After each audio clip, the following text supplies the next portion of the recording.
So my guest today is Emily Claire Völker. She's a Berlin-based illustrator and a member of Extinction Rebellion.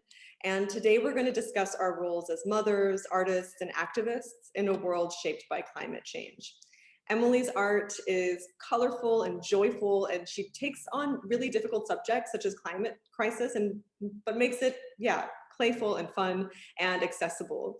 And she explains, quote, "I try to create work that makes people feel empowered to create change, protect our planet, and enjoy life in all its beauty.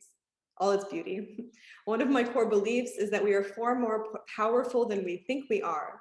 I have learned this while being part of the global climate movement." So welcome, Emily. Hello. Pardon.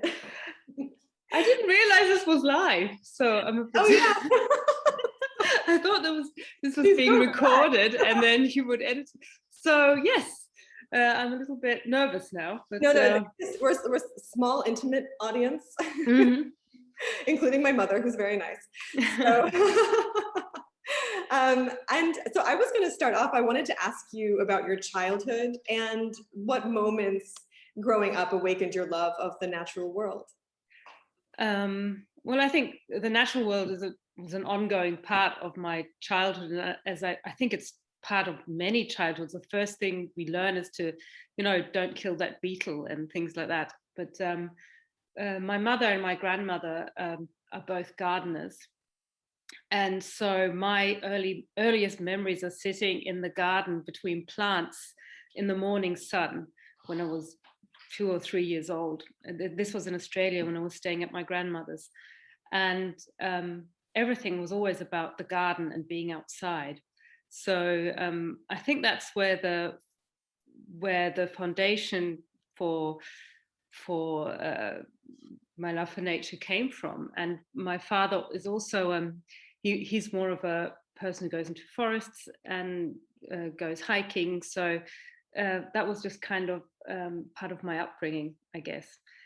And there's one movie that always kind of that I had. This is a little bit embarrassing. It's it's Ronja Räubertochter. Ronja the robber's daughter. It's by Astrid Lindgren, and it's basically about these kids that live in the forest. And it was my favorite movie. And I always played living alone outside in the woods. That was kind of always my I don't know, my fantasy world. Yeah. So, I read the Boxcar Children and Island of the Blue Dolphins. And actually, I was obsessed with this theme. So we can continue this. Yeah, these 3 books. I mean, Island of the Blue Dolphins. Did you ever read it? Is that with the girl on the island where she's alone? And that, yes, I read that. Yes, very more than once. Yeah, me too. I loved it. I still have the copy, and I remember in elementary school, I forget which grade it was, but I wrote out my survivalist plan. It was like 4.5 pages, single, handwritten with drawings about how I would survive in the woods, and it was unsolicited. Oh my goodness! And I was like, I wrote this. She's like, okay. That is amazing. I can 100% relate. Yeah. There was another book that I loved, and it's called The Cave Children, Die Höhlenkinder in German. It was about also these 2 kids who got stuck in the Alps in a tal. What's a tal in English? In a valley, between rocks. And they couldn't get out, and they had nothing. So they basically go through the development of human civilization. So they discover fire and they start building things. And I read, it's like 3 or 4 books, and I read them several times. I don't know where this obsession comes from, but I just, I love that world. Yeah, I think it comes from deep inside of us. I mean, I think my son would love that. As soon as he's old enough to read, he's gonna dive right in. I love that you're like, this is embarrassing, and I'm like, oh no. Let's go there. Yeah, that sounds. I haven't read Ronja Räubertochter, but it sounds similar to also the Boxcar Children and all of these survivalist fantasy books that I had when I was young and loved so much. So the next question is a little bit sadder than the first one, but it's related to this love of nature and waking up to to it. And that is the question of, when did you wake up to the climate crisis? And can you tell me about this time of waking up to that? Yes, it was 2018, I think. Yes, pretty sure. But even before then, I have this one sentence journal where I just write one sentence, not every day, but when I do write into it, it's one sentence. And I kept, these worries start popping up. I think from 2015 onwards, when my son was born. I have two children. Like, it was just this underlying worry about. I'm worried about the future. I'm worried about the climate crisis, but I never looked at it. It was kind of a bit too scary to look at.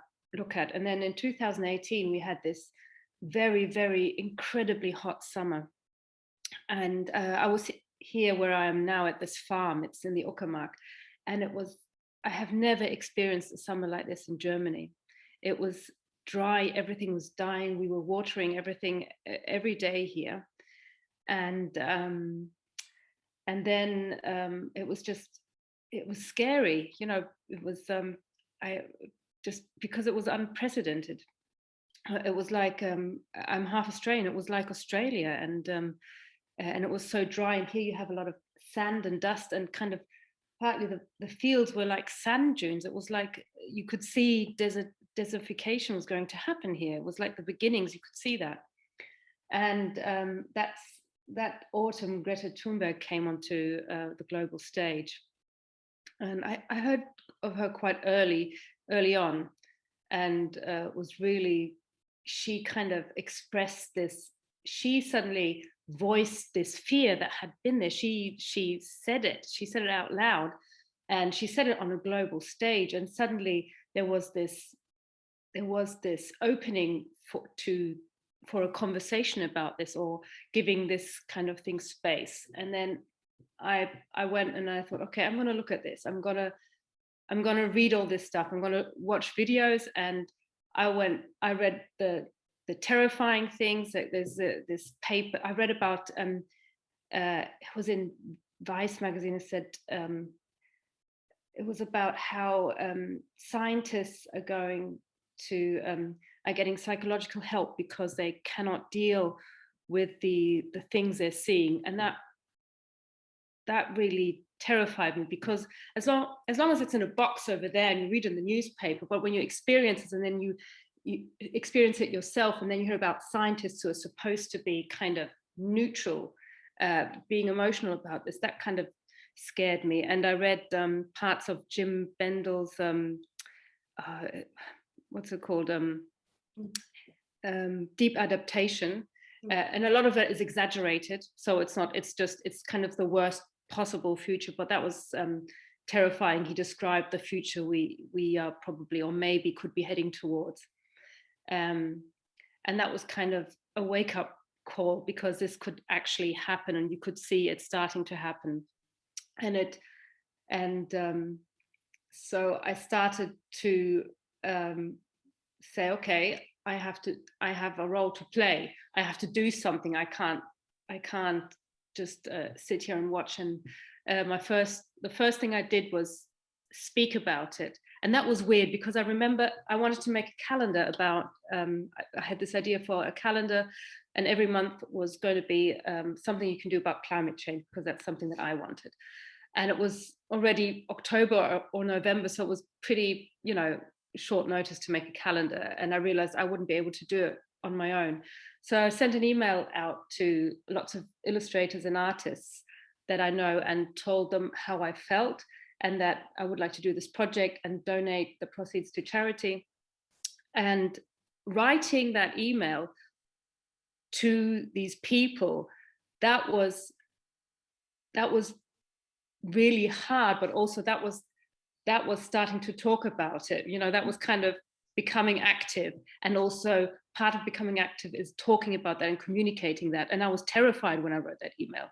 Are they going to think I'm weird, or kind of, over the top, or, is this, why would they invest their time in something, not get any money? But within an hour, I got so many responses. I mean, I thought it's going to be difficult to get 12 people together. I had a waiting list of people who wanted to take part in this project. And I was completely flabbergasted. And I didn't expect this. And so we made this calendar, and we sold it. And I think we got, it was only a few, so we made like, I think 2,000 euros I could give to a charity. It was a charity called Climate Wise Women. And that helped me realize that I could do things, or that, you know, I had power. And that was scary, but also amazing at the same time. But after that, I kind of fell into a deep depression because I still kept taking in all this news and reading and watching more and more videos. And you can, in the spring of 2019, I think I had 1 or 2 months of a really severe kind of, I think it's called pre-traumatic stress kind of experience. So I couldn't sleep. I lost 5 kilos. I was almost in a constant state of panic. I had to calm myself down, because I was seeing all these, this future forward. Nothing was happening at that point. Not a lot was happening. I mean, the kids were taken to the streets. I was going to the streets, but it was just so, it just felt so, something that was just too big and too, I felt like I was living in a different world because at that point, the climate movement was just still gaining momentum. And I was just really, really scared, I think. Yeah, all of what you're saying is resonating so much. It's a really, really similar wake up story to me. I think it happened to me also, as you said, like very gradually. I mean, I remember even when I was kind of chasing after my son when he was a toddler, and talking with a friend and saying that I wish I had a climate like grief counseling group, you know, like when you have like lost someone and you can go for a week and just be sad in a circle with people. And I remember talking to her and being like, I feel like I need that. Like, this is all so much. And I felt like I didn't have any place to hold the grief. And I didn't, and I still, I mean, I think I am carving out places in my life to talk about these things, because I do think, like how you felt sending out that email, that a lot of times if you know, someone's asking you like, oh, how are you doing? And you're like, yeah, well, I'm like worried about climate change. Honestly, that's what's on my mind. I still feel like there, that it's becoming less of a taboo, but it was definitely a taboo. Like, it's not something you could have brought up at a party, which it reminds me, and I'm going to, I wish I had looked up this name. If anyone in the room knows, you can put it in the comment and tell me. But there's a Greek myth of a woman who is Cassandra. Sorry, what? Cassandra. Cassandra, yeah, she knows the future, but no one will believe her, and it really feels that way. Yes, exactly. To the crisis. I had a very similar experience to you of feeling the desertification happening around me when I was. It was the beginning of the pandemic, and I was collecting branches to do this healing garden installation in my room, where I like foraged branches and was making the leaves out of bioplastic. My thought was like to make something that like literally could be eaten and return to the earth, you know. And as I was, and I mean, it was clearly like, it was a piece about environmentalism. It's not like I had my head in the dirt, or, you know, in the sand about my metaphors today. Head is not in the dirt, it's in the sand. You know, like that I didn't start the project from a place of denial at all, but in the process of making this work, because I was foraging the branches, and I was finding out as I was foraging them, how many of them were sick and had pests and were really suffering the illnesses that come when trees are dehydrated, when they're not getting enough water. And I felt it all around me. And I felt like the membrane between myself and the natural world was really thin. And I felt thirsty, like I felt thirsty for the earth in this new way. And then there was that sort of awareness of how dry everything was and how desertification was literally happening in front of us, paired with the constant graphs of the pandemic and the like different outcomes, and sort of watching these things play out in real life, right? Like your behavior today determines the future you will be in, you know, X amount of weeks or months.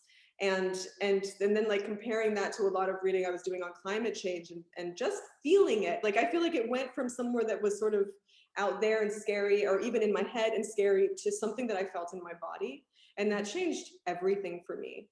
And then I also had a really bizarre experience with the therapist where I was like, yeah, I feel like the trees are thirsty, and I feel thirsty for them. And she's like, well, I don't see like that at all. I mean, to me, spring is really beautiful. Like you're clearly projecting your feelings on nature. And I was like, no, the scientists literally say and then I was like, okay, no, we can't hang out anymore. I need a new therapist. But yeah, like the ghost gaslighting of these things is really real. But anyways, I just wanted to say that your story like really just resonates with me. Very, very similar experience. And I also want to say that I met Emily because I love her art and I followed her on Instagram, and I messaged her that I wanted to spend time with her. And then by chance, Emily hosted the Extinction Rebellion onboarding. So yeah, it was meant to be. And so you actually already sort of answered this question, but when did you find your voice in the climate movement? I know you made that calendar, but you're also incredibly active, and you just dropped some big news to me today. So can you talk about that process of becoming more and more involved? I think, first I was on my own, and I had these, you know, the illustrators that were kind of helping me on the project, but I didn't have people who felt the same way as I did. And what you described just then is like, it's awful, because people are trying to calm you down, and they're going, it won't be, you know, they're trying to, you know, say, oh, it's not going to be that bad, or, you know, and this is not helpful. What I need you to do is to take this seriously, and, you know, start creating change. And so my first involvement with activism was, I don't know how I heard about this, but there was a founding meeting for Parents for Future Berlin. And I went there, and there was a whole room full of people feeling exactly the same way. And it was such a relief to be there with these people, and share our feelings and talk about what we wanted to do. And so I became part of Parents for Future, and we attended the protests together. And then as a Parent for Future, we were invited to join the declaration of rebellion against the German government by Extinction Rebellion outside German Parliament. And so we needed someone to give a speech, and I said, okay, I'll give a speech. I don't know why I said that. So I gave this little speech, and that felt like a moment where I felt I found my voice. And it was a few hundred people, and it just felt really intense and really close. So the thing that comes from shared grief and shared feelings, and this is a thing that we're missing a lot, I think, in our society, is that this incredible, suddenly you feel like you are much more connected to other people, and like you're not alone, you're part of a community. And that is the thing I think we're missing, like feeling ourselves as part of each other and part of this world, and not as separate from it. Yes. And so yeah, I became, after that, a friend of mine turned out to be active in Extinction Rebellion, and then I started to get involved as well, and run onboardings for Extinction Rebellion. Yeah, what you're saying about community is resonating so much with me. I feel like that more and more I want to consciously disengage from this cult of individualism. And I think that the cult of individualism is one of the factors that's causing the climate crisis. And I also think that disconnecting from the cult of individualism and coming back into a sense of community is one of the things that will turn us away from catastrophe. And I see this more and more. And I also have a similar experience, you know, where being asked to calm down or being asked to distract myself doesn't help at all. And I think, I mean, the times that I'm the happiest is when I'm with people, spending time with people that are just as upset as I am about it, right? And funny is when I talk about this with people that aren't like feeling the same way, where they're like, God, are you just like, you know, freaking out all the whole time? I'm like, no, because from that space, because then I know that we have that in common, then there can be really moments of joy and laughter that feel really genuine, right? And like really grounded and really present, with eyes open, seeing the world as it is. And then we can also plan the revolution while we're like, you know, eating our vegan ramen. But like, I need that space. I need that community. And I think that that's what my friend Meta and I were talking about when we were saying that we needed like a circle, like a grief circle, for this moment. And that's like, I've realized this year that that's what I want my main thing with my art to be, is to create. You know, I do installations, so I'm creating space, but I also want to hold space, because I think that this is something, I mean, it's literally universal, right? There's very few things in the world that are, but our connection and dependence upon the Earth's living systems is one of them. Yeah. That was a beautiful answer. And so we're both mothers, and I think that being awake to the climate crisis and being a mother is a uniquely painful and beautiful and painful experience. And it's one that I find very catalyzing. For me, it adds this sense of urgency that I might, or immediacy, that I might not otherwise have. Can you tell me about how motherhood and climate activism are intertwined and related for you?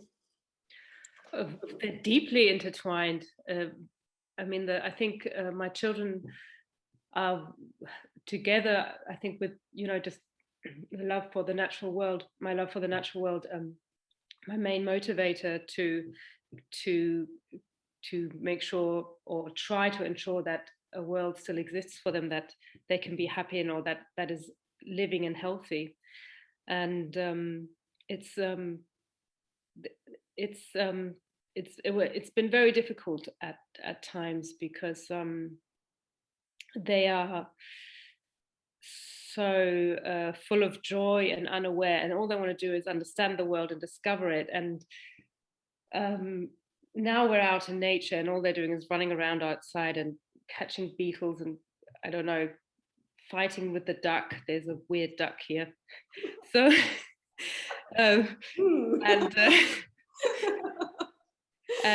but you'd have these things where you look, one of the moments is where you look at picture books. You're always looking at picture books of animals. Animals are always so important.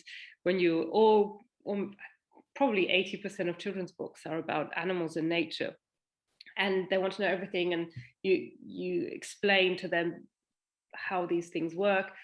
And as you're looking at these books, I'm going, I don't even know if this will exist when they're adults, and when will they realize this? I know it, but they don't. So I mean, we know fairly certain that coral reefs can't survive 1.5 degrees warming. So you're there watching Finding Nemo with your kids and explaining how this works, and you're like, this might not even be around when you're grown up. And it's and that's really, really painful. Yeah. And really, really difficult. And I've had to kind of just try not to cry and to just keep my feelings in, just because what I want them to feel right now is just the joy of discovering the world. Yeah. And experiencing its beauty, because that's the thing that I think will give them resilience in the end, I hope. I don't know. Yeah, and I have a very similar, I'm like also teary right now, because the coral reef that was actually a big like awakening moment for me. I was washing the dishes. I was just washing the dishes, and I sort of had this thought, because I was so excited about just imagining the day that I was going to go take Nikolai scuba diving, because that was such a, I lived right across the street from the ocean when I was little, and that underwater world was so important to me. And yeah, realizing that I might not be able to do that with him just made me start sobbing, and still does. And yeah, and he's starting to wake up to it. He's around 6 years old, so he's, you know, reading about, he's listening endlessly to Bus is Bus. And he's like, and if someone doesn't know something, he's like, they should really listen to more Bus is Bus. So he's, you know, really into nature and animals. I don't think he's quite, we haven't talked about climate change because I think that that's gonna, when he figures it out, which he will soon, it's gonna be a big, like, loss of innocence. But he came into my room one day just crying, and I was like, what's wrong? And he's like, is it true that they're cutting down the Amazon? And I was like, yeah, it is true, you know. And he's like, why? And trying to explain the loss, and also trying to explain the motivation, right? Like, he's like, why is this world like it is? But it's really, really heartbreaking. And it's true, we're just constant, as parents, there's this utopian world that's present, which I think is good, right? Presented to the kids about nature and our place in it, and then it's so divorced from the way things actually are. And I think that there's this sort of cognitive dissonance that happens. Yeah, and yeah, but for me, it really makes, you know, becoming a parent made me it made me understand my own mortality in this new way. Like, I really understood my life cycle much more. Like, it felt suddenly way more finite than it had before. Like, it's the limited sort of, you know, the aging process and death and like the generational aspect of life really became like, not abstract, it became really clear. And I think with that, this idea of being a future ancestor and time feeling much, you know, long distances of time feeling suddenly much shorter. Like 100 years feels like nothing now, right? Like, when I see these predictions for 100 years, they feel really immediate, because that's when my grandchildren are going to be, if I have them, will be, you know, coming of age. So yeah, for me, it really changed everything. I think I would care and be engaged regardless, even if I wasn't a parent. But there's that saying, right, that when you have a child, you have your heart outside of your body. And that's definitely you know, true. And Emily, will you tell us a little bit about how you combine your role as an artist with your climate advocacy? Which I think you do it so beautifully.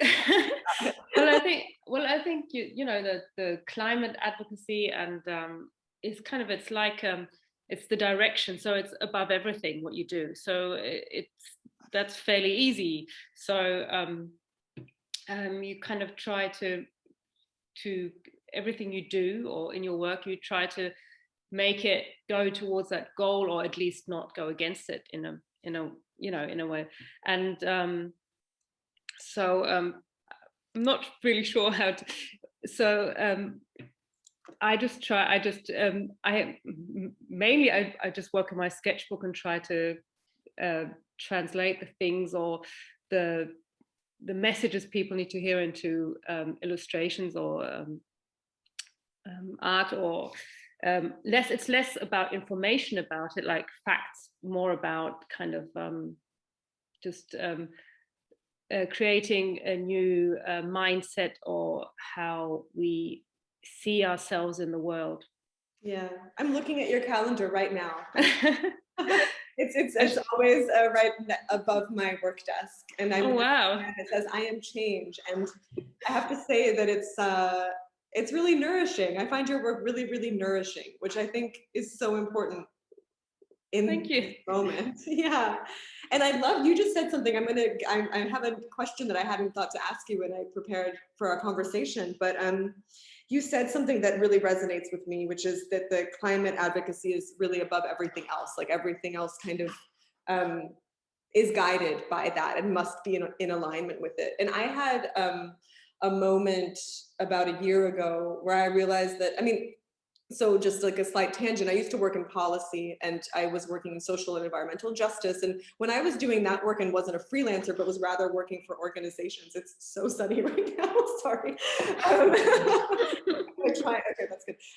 Yeah, and it felt easy to know that I was on the sort of doing the right thing, showing up, and that my work was doing good in the world, right? And when I became and then I realized that I really wanted to be an artist, that I had always wanted to be an artist. And then I, wrote a business plan, and I was like, okay, I need these clients. This is how much I need to earn to make my living. And about a year ago, I realized I was like, because being a commercial artist is so connected to marketing and advertising budgets, that the work I was doing, even though I was doing my soul's work and like what I love, I had to be engaging with a system that is super unsustainable and often unethical. And I'm in this process right now of being like, okay, I can't make my money like that anymore, because there are good clients, and I've had many of them, but there's not enough of them right now, or at least they don't know where I am to like really to really keep going like how I was. And I've had to sort of pull the brakes. It's sort of like quitting a job when you're your own boss. But like, I'm at that point right now. And I think that when you said that the climate advocacy is above it, it almost like guides the creative work. That really resonated with me, because it's like making a compromise that feels like like it's not an option, right? It's just not an option. So how have you managed to find, clients that you feel aligned with and make that work? I'm just going to take my jumper off for a second, because I'm really hot here too. Oh, I am dying. Like, Berlin is so cold, and all of a sudden I'm like sweating. Well, I think, one of my main clients is a greeting card publisher, and they produce their greeting cards sustainably, and it's all kind of they're just a great company. But I also have a new client, and they're not that sustainable, but for my greeting card range, they're going to use recycling paper and all those kinds of things. So I think that's really, really great. My clients come to me via my work, so yours too, but so I started making these things, so you attract the clients that are into sustainability and are into climate advocacy, so they come to you, or I go and search for them as well. So but you can never be I don't have, I can't be 100% pure, or that doesn't work. Right. So I had this project I started with a few illustrators, which was called 52 Weeks of Sustainability, where each week we gave a topic about like plastic pollution, or collecting trash, just what is your finance, where's your money going? So, and we collected images, and then one of the illustrators who was on this project got a client who wanted to make a calendar. And because I haven't been doing illustration for that long, I only started out a few years ago, I was really excited. And then 3 of us went on, we're on the project. We said, yeah, we're doing this, and we gave out illustrations for these calendars. And then I just realized, oh my God, I didn't even check, I didn't say, what are these printed on and how are they packaged and all this. And I was really angry at myself that I didn't, check for sustainable production of these calendars. So that's a learning process, I guess. On the other hand, we've made these calendars, it's 3 different calendars, like weekly, and what do you call the ones with the books that you write in? Also, like a journal. Yeah. But they're full of a planner. A planner. So, but they're also full of sustainability advice. So I think on the one hand, it wasn't produced sustainably, or as sustainably as I would have wanted to, but on the other hand, it has these messages that are going out there. And that's important to create the change in our value systems and how we think about the world and our place in the world. Yeah. One thing I like about Extinction Rebellion is that it says it tries not to put blame on individuals. So we're all trying to do our best. We're all in a system that is toxic, that is destroying this planet, and it's really difficult to, to create change. You have to be part of that system to create the change.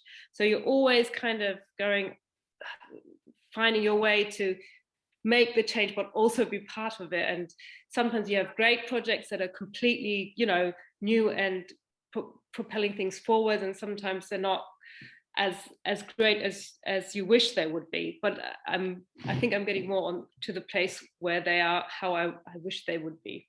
Yeah, that you touch on such a great point, and one that I'm always constantly having to remind myself. And my question just showed that, again, it's a constant process of having to remind myself of this individual versus collective, and that to focus on larger change beyond myself, and also to leave the guilt backpack at the door because I still put on my little guilt pack and carry it around, but I don't think that necessarily helps create the world that I want to create. So I love your answer. I think that you're right. there's also this one of the things I just read about is not your footprint, your carbon footprint, but your carbon handprint. Have you heard about that concept? No, tell me.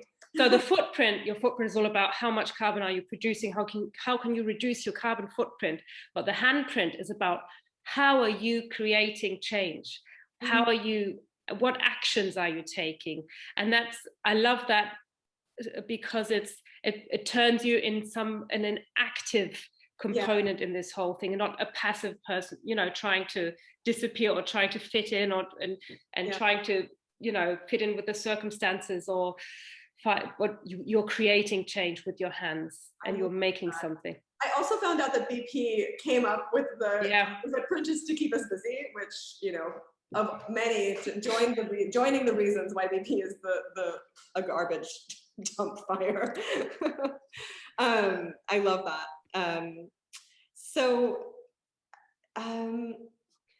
Well, you already touched it. I'm melting. I feel do you want to change your position or something? Or put down the blinds or something? Right in it. I'm so here. Maybe I can. I'm gonna go deeper into the garden. This is just for everyone watching. I just want you to know that I have been in jackets and sweaters and in gray, cold rain up until this point. So it's surprise. The sun came out for us. So you've already touched a little bit on my next question, but I was wondering if you could tell me about how you, some of the actions that you have taken with Extinction Rebellion, because I know Extinction Rebellion does really kind of fun, creative stuff. So. But my main action has actually been to do these onboardings and to tell people about Extinction Rebellion who want to join and how they can become part of Extinction Rebellion. I was part of the October Rebellion Wave in 2019, and just went to all the protests and sat on streets and had scary moments with the police in riot gear in front of me.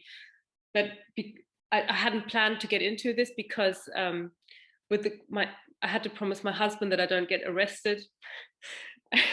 And I was meeting my friends, and I came to the protest, and there was people holding hands and singing. It took me a while to do that because I was like, I'm not going to hold hands and sing.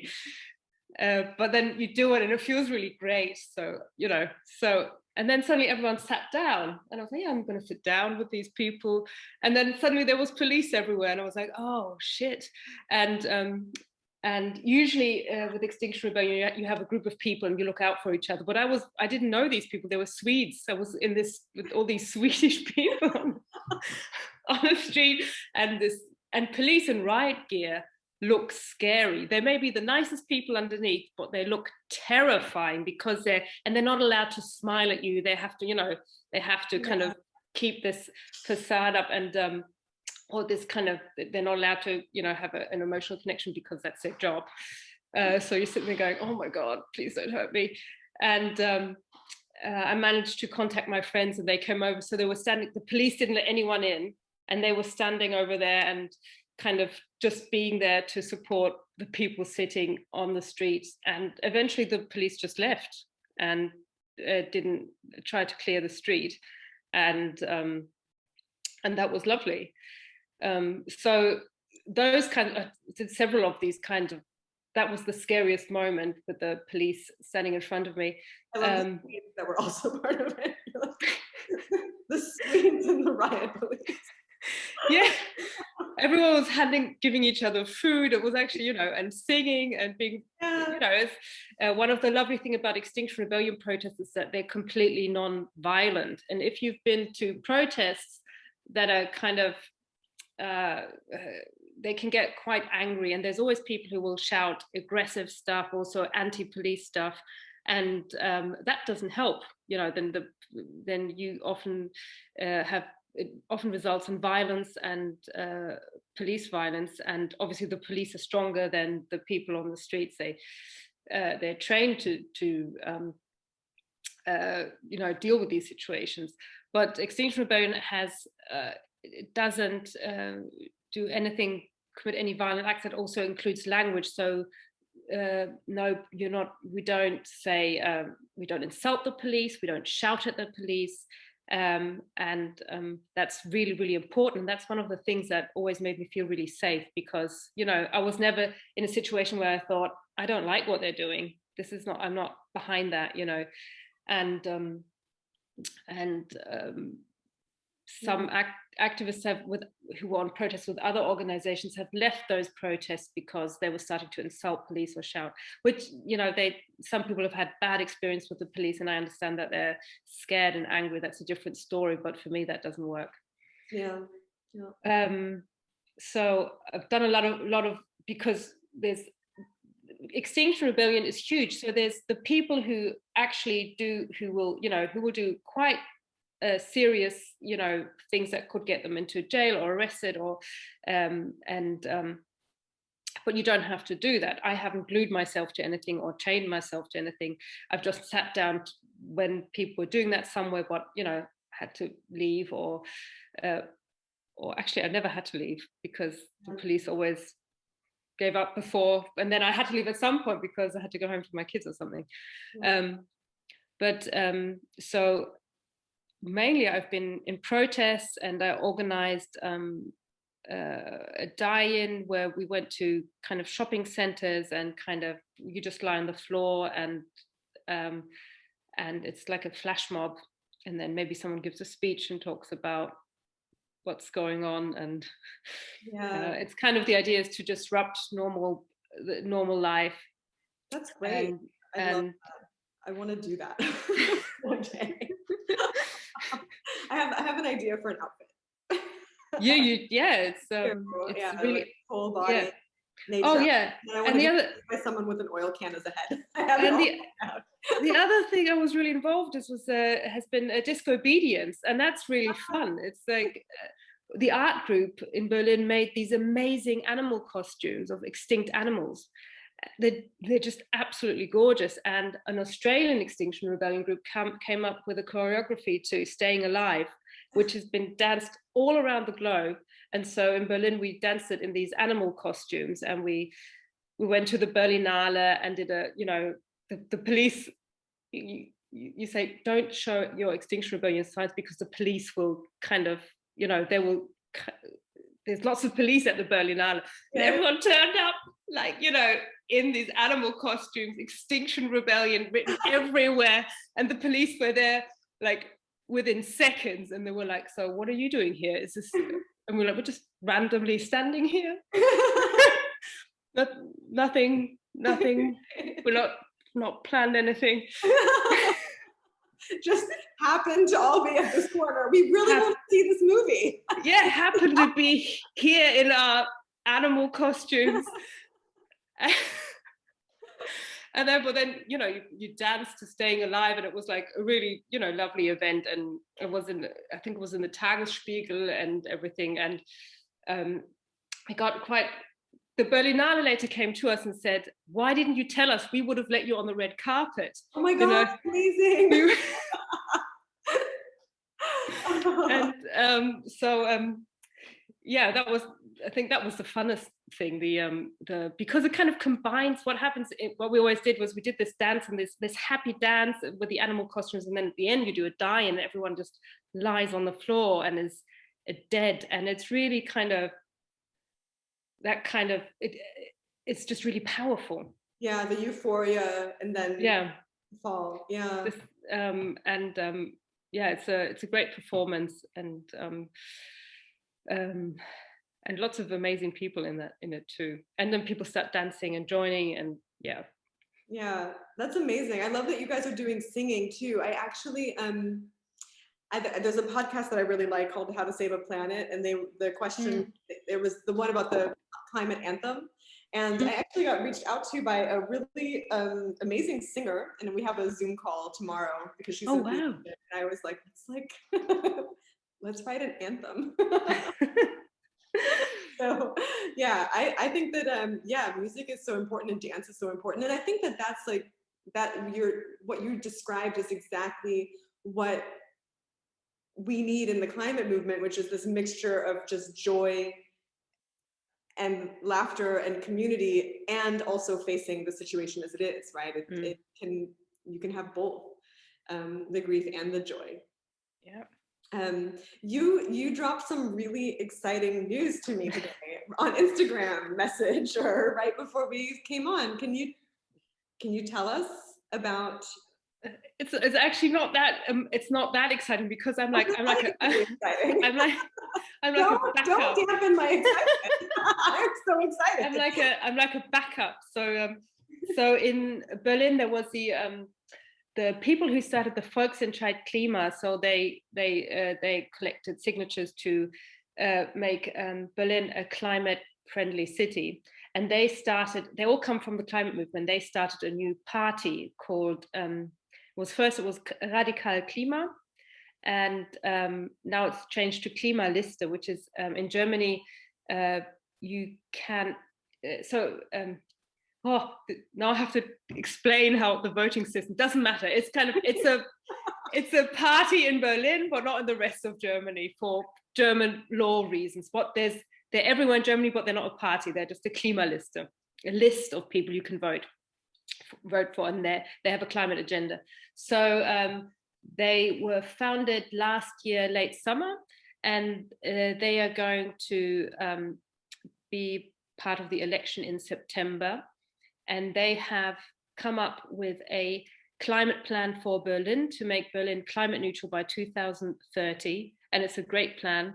And so I'm one of the people running for office, but I'm on place 11. So there's like the 10 top people. And I didn't want to be in the 10 top people because I knew that I wouldn't, I was like, I don't know if I can commit the time that, because it was a bit too scary for me.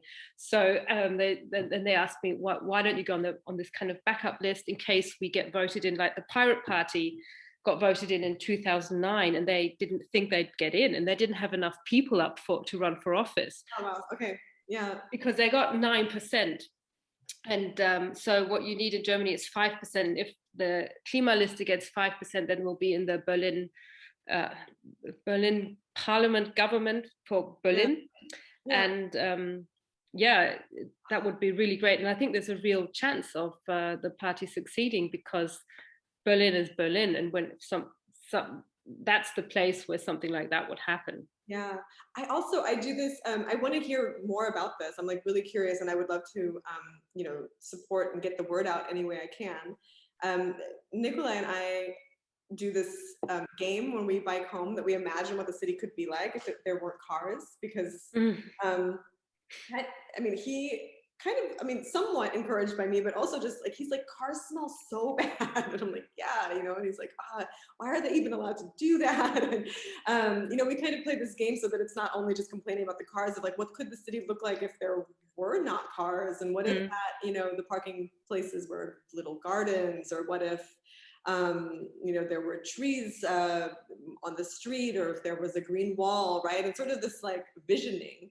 And I have, it's funny, I get really impatient. Like, I'm like, I want that city right now. Because it would be amazing. Yeah, so I'm super excited to read up on that. It sounds amazing. Yeah, the plan is to turn Berlin into a sponge city. So you get rid of all the Versiegelung. All the closed, what's it called in English? The asphalt. You get rid of it. You open it up, and you have green spaces and plants there. So, and you have there's this concept of a sponge city that soaks up moisture from rainfall, and it doesn't kind of go into the canalization, but it gets soaked up because there's earth there instead of tarmac, and then it cools the city down and makes it more resilient to heat waves.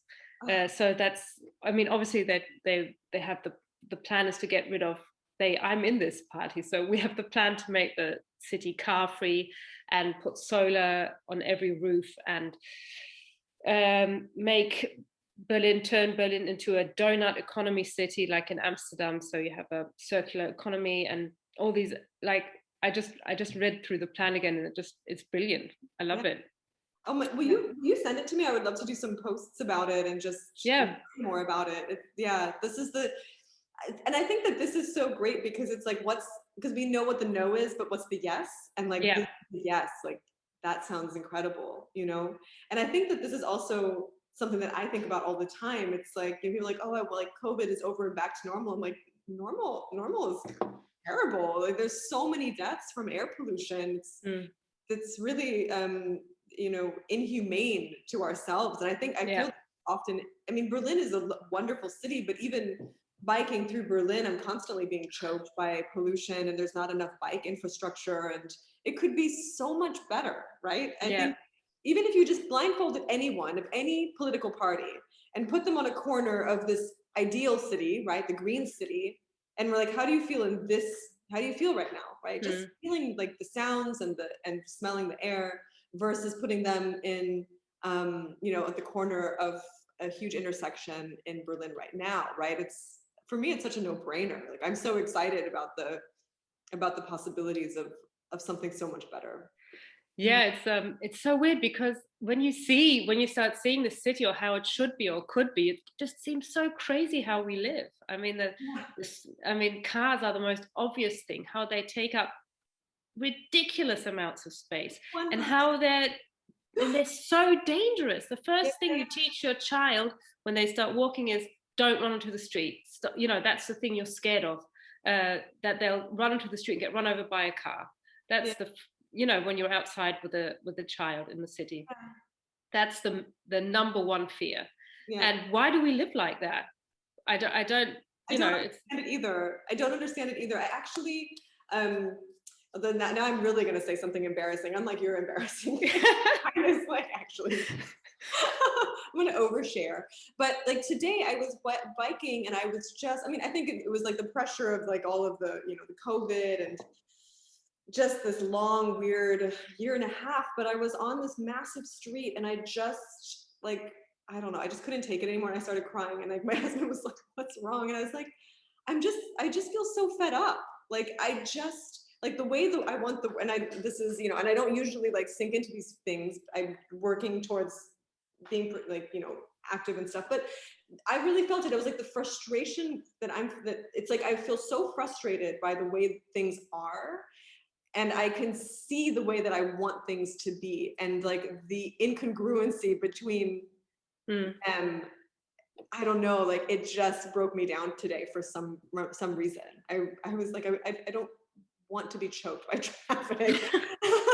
I just want to bike. Like, I just want it to be green. I want the air to smell nice. Like, as you said, like, why are we living like this? Yeah, it made no sense to me. And I felt that impatience of, I mean, definitely heightened by, you know, all of the mental health, like cartwheels that one has to do to stay sane during a pandemic. But, you know, that impatience was real. So I'm really excited that you're part of this party and that you guys have this proposal. That's so exciting.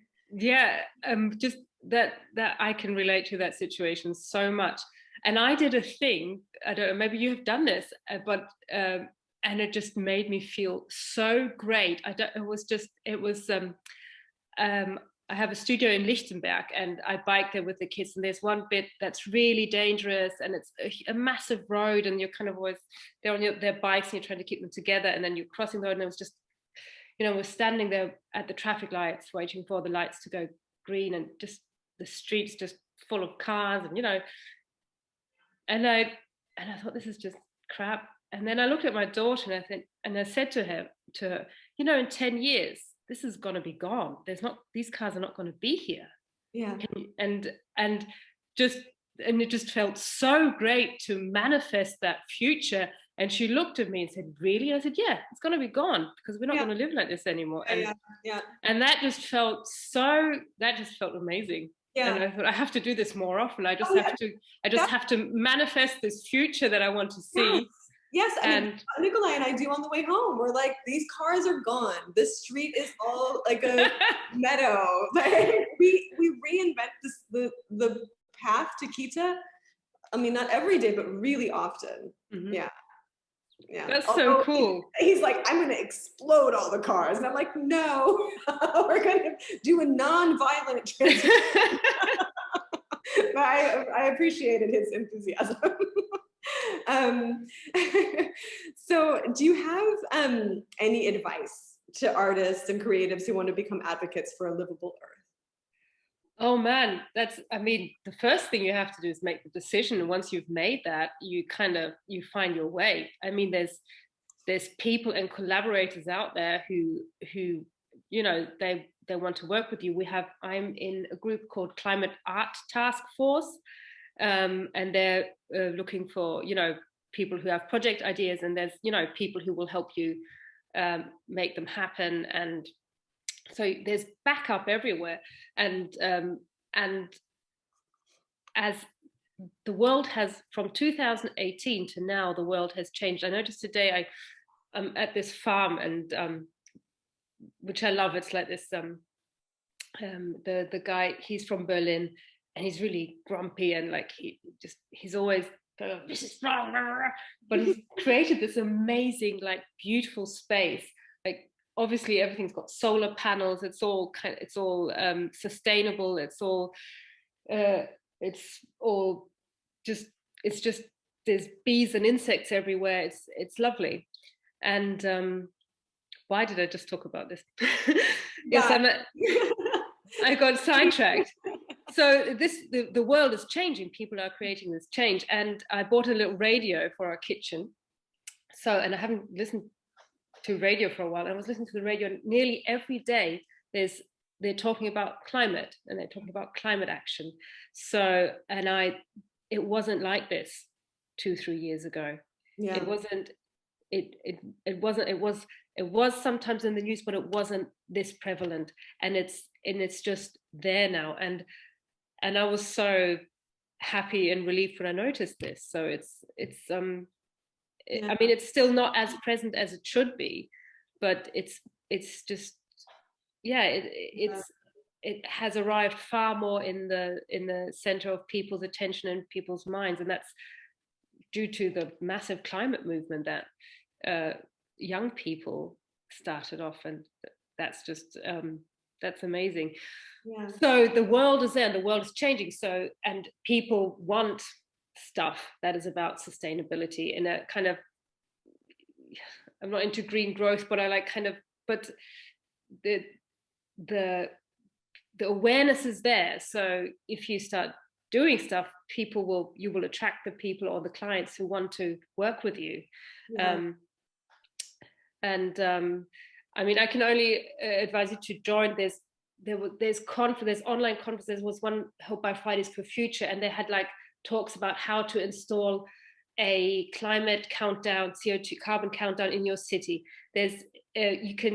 I would join all the newsletters, 350.org, and Fridays for Future, Extinction Rebellion. You'll become part of this community. And if you're not, you just start the things you want to do, and there will be people who want to join. Yeah, I think that it's also, and you touch on this perfectly, is that it's really find the people that Yeah. are going to do it with you, because I think that a lot of the sort of distractions that we've been fed have been like, recycle or your carbon footprint, right? All these individual actions put this burden on you, but actually, like, where the change is going to come is from that really fertile ground of connections and community and people working together. And that's where the magic happens, and that's where the change and transformation occurs. And you can also do really practical things, like with your clients, say, I want to work climate neutrally. I'm not going to fly to your conference. I'm not going to do that. I want our products to be climate neutral and sustainable. And you can even put that in your AGBs. What's Geschäftsbedingungen in like terms and conditions. Terms and conditions. Just make that part of your practice. My husband did a great thing that I really love. He's a graphic recorder, and he has to travel a lot, and he's obviously avoiding to fly, and since the pandemic that doesn't happen anyway, but he still flew occasionally, I think in 2019, but then he had this invitation to Morocco for a conference that could have taken, that was just why it just took place in Morocco for no apparent reason. And he declined the job offer and wrote this letter or email to the clients and explaining why he didn't want to take the job, and that he didn't want to fly there because of carbon emissions. And I thought that, first of all, that email was really powerful, and he made it even more powerful by sharing it online. So he shared it in his community, and he's in this graphic recording community, and I think that was the most powerful step, because then that way he became a role model, and he inspired other people to do the same. And you kind of see, one of the most important things is, put it out there, talk about it. And because I would have never had the idea to publish the letter that I wrote to them, but that's so brilliant. That just makes it so much more impactful. Yeah, I love that. I've written a couple of similar emails this year. Yeah. Which have been really good, but I think, as I said, I'm opening up space for something else to come in. Yeah, but I'm not declining the jobs. I'm just like, if the packaging was biodegradable, then yes, I would love to design for it. But if it's plastic, then no, right? I mean, I think that that's really not like hard nose. It's just a do better, and then let's do it together. And I think, you are an amazing artist, and that you are in a really great position because you can do this. And I think if you're starting out, that's harder. And depending on as we said, don't put the guilt package on. Do what you can. If you need the job, you need the job, and you need to kind of get by. But do the things that are in your power without damaging yourself. And I think that just saying these things brings it to people's attention, maybe aren't thinking about it. And I think that's also quite powerful in itself. So my last question was if you had any news or upcoming projects that you wanted to tell us about, aside from the really exciting, how can we follow this? Is there a website or something? Well, one of these things is the new climate party in Berlin, and they're called Klimaliste. So if you're German, vote for them. They're great. Look at their climate plan, look at their program. They have we have really brilliant ideas. I've only read the program in the last couple of days, and I love it. It's great. Yeah. And really, I could see the city that is being, created there or planned there. Yeah. What projects am I doing? Apart from that, we're looking for a publisher for a book, which is the ABC of sustainability, and it goes through. It's more of a handbook for people to live more sustainably and going through different categories. And I have a greeting card range coming out, but that's not really climate related. I think I'm going to be on the search for a new climate project. One of the things that's in planning, but I'm not sure when it's going to take place, is kind of a memorial that I'm doing with the Climate Art Task Force. We want to create a memorial of from the year 2050 of all the people who have died due to the climate crisis. Yeah. And like in a kind of guerrilla art style, put it up, and it's going to involve handprints and little little saying this and this person died of stroke. That's so important. I feel like when I looked at the numbers between air pollution deaths and COVID deaths, I was like, it's ridiculous. It's crazy. It's so much more of a pandemic than the actual pandemic. And I think that, I actually, like in my sort of artist statement or statement of intent, I talk about that, like about making statistics emotionally relatable. And I think that that's the power of art. You've also, you've caught me at a moment where I'm in a recuperating place at the moment. So I came here a month ago to this farm that we go to, and had a really tough time in Berlin. It was we had a medical emergency with my husband, and it was really very, very intense, and we had the kids home all the time, and it was really, really difficult. And then we came here, and I'm just kind of, the first 2 weeks I just kind of started feeling normal again and like a person again, and being able to feel like, because I was in this brain fog, I couldn't think anymore. It was about, brought on by the pandemic and just being stuck at home most of the time, and I had a really, really difficult time. And I'm coming back to Berlin end of May, and then jumping back into action again. And but I think that's also one of the things that we need to take time and space to kind of take care of ourselves a little bit. Sunrise has a song about this, like like go home and rest. We'll basically, I don't know the lyrics, but it's along the lines of go home and rest, like you can come back tomorrow, basically, like we'll carry the flag while you're away, right? And I think that that's what's so important about having community, and that's why it has to be a we and not a I. Definitely. Because burnout is real, especially when working with something so heavy, and I think that those moments of rest and recuperation and returning to oneself is really important. I feel like almost here, so I'm on a farm in the middle of nowhere, and it's surrounded by nature, and I almost feel like it's kind of, it's catching me, and it's kind of taking care of me, and it's kind of giving me, back life energy, and it almost feels like it's kind of mothering me like a with its lush life and beauty. And there's a beautiful quote by Robin Wall Kimmerer, the woman who wrote Braiding Sweetgrass, and she says, let me pull this up, actually. She says, when you realize that you love the world, and I'm going to completely paraphrase this, but basically she says, when you realize that you love the earth, that awakens a desire to steward it, right? To protect nature. But then when you realize that the earth loves you in return, then that creates a sacred and spiritual bond. And I think that that's, what you're talking about being cared for by the earth, and realizing that the earth's living systems are really holding and carrying and supporting us all. The quote continues, it's so beautiful. She said, that's why I taught my daughters how to garden, so that they would always have a mother to love them long after I'm gone.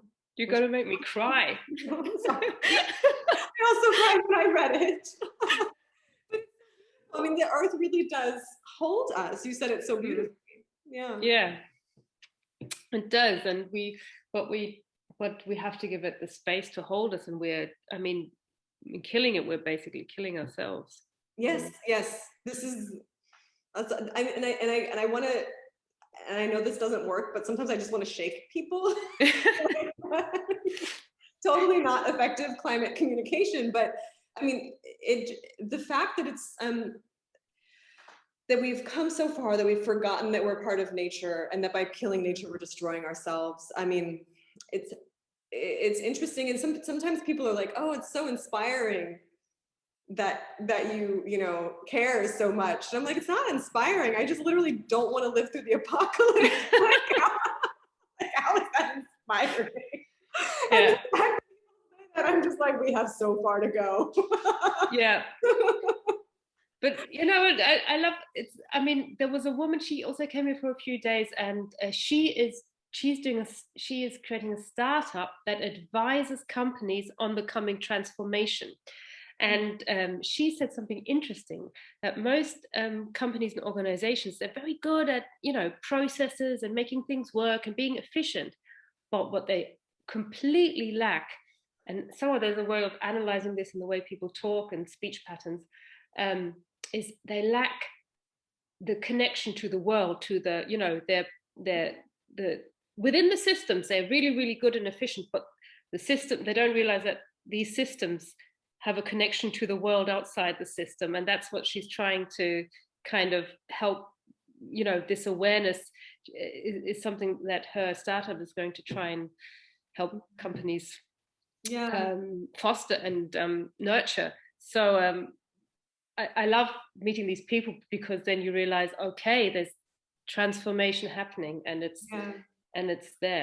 And a new way of thinking also. I mean, I think that sort of very linear, progress-driven way of thinking is the way that we've been taught to see the world, and that's the way that's been given value. And a lot of the reading that I'm doing now is about other ways of seeing the world. I just finished a beautiful book called The Mushroom at the End of the World, which is talking about, like ecosystems. And one brilliant part of the book, she talked about capitalism and the conception of time that we have inside of capitalism, where it's almost like horse blinders, and you're always looking towards that goal. There's always like a forward linear march of time, and how time doesn't work like that. Actually, like if you look around, there's all these other ecosystems happening at different temporalities, and everything's intertwined. And what you're talking about with the way these companies work, they're like divorced from reality. They're divorced from the fact that time is intertwined and variable, and that all these ecosystems are interconnected, and our own interconnection with them. It's been really good for me to read. I've been reading a lot of books by Indigenous writers, actually, and their way of seeing the world, and it's been like quite radical for me, actually. Yeah, and it's been really interesting, because so we're going over. If you have to leave, like, let me know. I'm just really enjoying talking to you. I would really love to read these books. They sound super interesting. Yeah, they're beautiful. Oh my gosh, yeah, it's so incredible. There's a woman called Sherry Mitchell, and she talks about, in her book Sacred Instructions, she talks about several, so many things. It's such a beautiful book, packed with so much wisdom. But something that I found over and over again when I'm reading about Indigenous wisdom and stories is that it feels radical, like radically new to me. But at the same time, it feels really familiar, and like returning to a home that I had forgotten, that I had lost. And like the best way that I can describe it is, maybe you had a childhood home and you moved away, and then you come back as an adult and you didn't realize that you had remembered and missed it. But then when you're there, it's like your whole body relaxes and you're back. Right? Like that's, wow. I had a very bodily reaction to the first time I heard her speak. And I'm going to share this one thing that she talked about, which I found, I use it as a metaphor constantly. She has a story. So she's Penobscot, and they're a tribe from an island tribe off of Maine. They've been there for 10,000 years, and they have a legend in their culture of Giwok, the cannibal giant. And he's a giant that lives in the forest, deep under the ground in the forest, and his only job is to protect the earth. And he's usually sleeping. But when the Earth Mother realizes that humans are consuming more than she can replenish, she wakes Giwok and she sends them into humanity and infects them with a disease that gives them a false sense of security and then dances them into a dance of mindless consumption. And then he quickens the pace until humans consume more and more in sort of a frenzied dance of consumption until they consume themselves off of the face of the earth. And she was, she says, she said, Giwok is awake now, and the only way to put Giwok back to sleep is to wake up ourselves. And when she said this, I got goosebumps everywhere. And I think that story, for me, I have a word and a story and a legend and like a framing for the feeling that I get when I go into a shopping mall. Everything about this is terrifying. But like really this that there is something cannibalistic and quite terrifying about these spaces and behaviors. And I think that of course every indigenous group has different stories, but they all like honor our connection to the earth in this way that again is like new and yet so familiar. And it's been really important for me to reconnect to that. And the idea also of like the divine feminine, right? Like connecting to intuition rather than just action. And I don't know, I feel like I need it provided for me like a deeper, like a grounding for the change that I want to see in the world. And they also, they just know how to, these groups know how to live with nature. They have a better sense of it. They feel connected to it. Yeah. That sounds really, really amazing. You have to send me these books. And the podcast, I sent it to everyone. I was just like, oh my God, listen to this. Yeah, I had, it was, I've listened to it multiple times. There was just so much wisdom. And it was one of those things where after I heard it, I was a different person than before. Like it felt quite strong, quite a big shift. There's so many things I want to talk to you about. I want to like see each other off of Zoom and in the city. We're both, doing well and have recovered and are vaccinated and can dress up as animals. Yeah, I'm kind of really happy to have this step back, because then stepping out of it all, it kind of gives you the chance to look at it a bit, not when you're in the frenzy of homeschooling and kind of just functioning, but when you get the space to breathe and step back, you're going, okay, where you can kind of lay out the next steps a bit easier. So I'm starting to look forward to going back to Berlin. Although I will really, really miss this place. Yeah, and, imagine. Don't come back just yet. It's I am, as I said when we were backstage, I'm so tired of the city. But I think hopefully I fall back in love by the end of the summer. Yeah. Summer in Berlin has a way of enchanting you, I think. It does, and then you stay for another winter. Yeah. Yeah. Well, this was so lovely. I'm going to edit this out, and this is going to be, so I'm going to say goodbye to you, but then I'm going to keep talking for a second. Okay. So it was, somehow I'm going to do some editing magic that this all makes sense. But Emily, it was such a joy to have you, and I really appreciate you taking the time. Thank you so much. I was really nervous because I'm kind of, I feel like I'm in a kind of different world right now. So, but this has been really, really good, and it's been really, really great to talk to you, and I just really love your energy and everything.